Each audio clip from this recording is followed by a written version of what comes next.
ক্ষমতাচ্যুত আওয়ামী লীগের শাসনামলে নিবন্ধন পাওয়া ৯৬টি নির্বাচন পর্যবেক্ষক সংস্থা বাতিলের সিদ্ধান্ত নিয়েছে ইসি সংশ্লিষ্ট কমিটি। এছাড়া ভোট কেন্দ্র স্থাপনে থাকছে না ডিসি, ইউএনও এবং এসপি, ওসিদের কমিটি। আজ এই সংক্রান্ত কমিটির বৈঠকে এসব সিদ্ধান্ত হয়।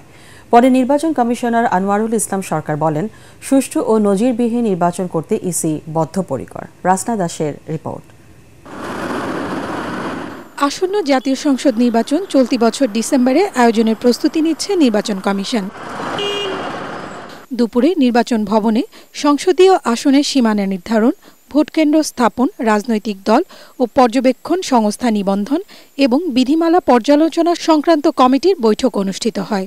বৈঠকে আওয়ামী লীগ শাসন আমলে নিবন্ধিত দেশীয় ৯৬টি নির্বাচন পর্যবেক্ষক সংস্থার নিবন্ধন বাতিলের উপকমিটির সিদ্ধান্ত অনুমোদন করা হয়। নির্বাচনের আগে নতুন করে নিবন্ধন দেয়া হবে পর্যবেক্ষক সংস্থার।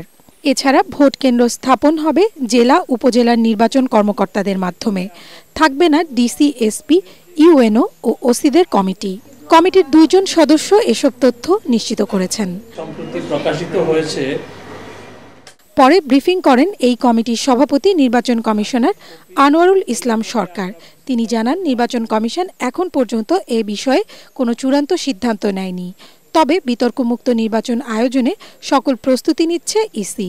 ভোট কেন্দ্র ব্যবস্থাপনা নীতিমালা নিয়েও আমরা আজকে কথাবার্তা বলেছি। তা আমরাও মোটামুটিভাবে প্রাথমিকভাবে একটা খসড়া দাঁড় করানোর অবস্থায় আসছি। এটি কমিশন ফাইনালি অনুমোদন দিলে পরেই আপনাদেরকে বলতে পারবো যে সিদ্ধান্তটাই। তিনি আরও জানান, শর্ত পূরণ হলেই দেয়া হবে রাজনৈতিক দলের নিবন্ধন।